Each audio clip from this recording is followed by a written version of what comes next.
بسم اللہ الرحمن الرحیم۔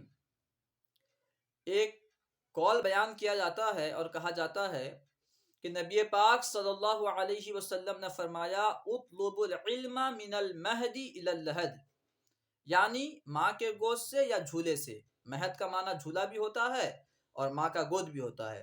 اطلب العلم، علم حاصل کرو، علم تلاش کرو، علم کی طلب میں رہو، ماں کے گود سے یا جھولے سے قبر تک۔ اور کہا جاتا ہے کہ نبی پاک نے فرمایا کہ ماں کے گود سے قبر تک علم حاصل کرو، جبکہ محدثین کرام نے صراحتاً بیان کیا ہے کہ یہ حدیث موضوع ہے، یہ حدیثی نہیں ہے۔ موضوع حدیث کا مطلب یہ ہے کہ وہ حدیثی نہیں ہے، نبی کا فرمان ہی نہیں ہے، اگرچہ یہ مفہوم جو بیان کیا گیا ہے یہ مفہوم صحیح سمجھ میں آ رہا ہے کہ ہاں، علم دین کبھی بھی حاصل کرنا چاہیے۔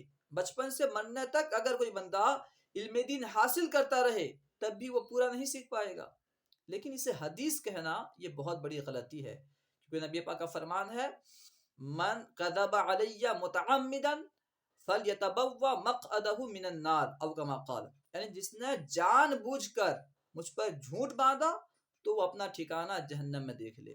لہٰذا ہمیں ایسی روایت بیان کرنے سے پرہیز کرنا چاہیے۔ السلام علیکم ورحمۃ اللہ وبرکاتہ۔